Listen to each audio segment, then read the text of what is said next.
Cjelokupna pisana tradicija srednjovjekovne Bosne može se podijeliti u tri skupine: religijsku književnost, natpise na stećicima i administrativno-pravnu književnost. Povelja Kulina Bana spada u administrativno-pravnu književnost uz ostale povelje, pisma, ugovore, darovnice itd. Ovo je ujedno najstarija ćirilička povelja s ovih prostora. Napisana je 29. augusta 1189. godine, a zapisao ju je Radoje Dijak za bosanskog bana Kulina. Ona spada u spomenike koji su najviše proučavani iz perioda srednjeg vijeka. Prvi je na nju upozorio ruski konzul Jeremija Gagić 1832. godine u Dubrovniku, a prvo kritičko izdanje objavio je Iljinski 1906. godine. Povelja je sačuvana u tri primjerka, jedan original iz vremena pisanja i dva mlađa prijepisa iz 13. stoljeća, jedan stariji, a jedan nešto mlađi.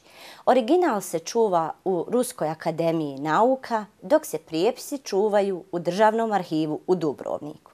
Tekstovi i originala i prijepisa gotovo da su identični. Prvo dolazi latinski tekst, a zatim ćirilički. Najvjerovatnije je prvo i nastao latinski tekst u Dubrovniku, a onda je on na dvoru bana Kulina preveden. Međutim, bitno je napomenuti da nije riječ o doslovnom prijevodu latinskih konstrukcija, nego o spretno i slobodno izraženom smislu latinskog teksta. Povelja je pisana bosanskom ćirilicom, koja se od susjednih tipova ćirilice razlikuje najviše u ortografskom smislu, a ponešto i u morfologiji slova. U povelji su zabilježene ortografske osobine specifične za bosansku redakciju staroslavenskog jezika na način kako su one zabilježene i u bosanskim kodeksima. Specifične znači za bosansku redakciju i tako je odvajaju od susjednih ćiriličnih redakcija. Tako se, na primjer, glas č bilježi grafemom k bez da se na bilo koji način obilježava njegova umekšanost, što je u skladu s bosanskom praksom da se ne bilježi palatalnost suglasnika. Povelja je napisana na narodnom jeziku i to gotovo čistom narodnom jeziku.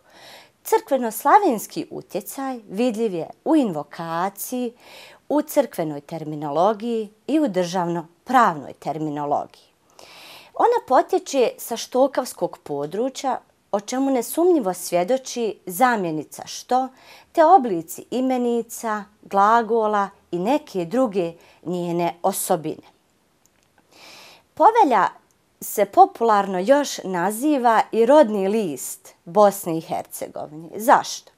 Zato što je njen značaj nesumnjivo podjednak i za lingvistiku, bosnistiku, historijsku dijalektologiju, ali i za historiju uopće.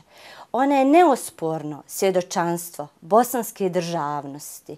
Ona govori o statusu bana, ona govori o našim odnosima sa susjedima, ona govori o drugim ekonomskim i kulturnim prilikama tog vremena. Na kraju, znači, jedna povelja čiji je prije svega smisao bilo uređenje trgovinskih odnosa sa Dubrovnikom je jedan neprikosnoven pečat bosanske srednjovjekovne državnosti.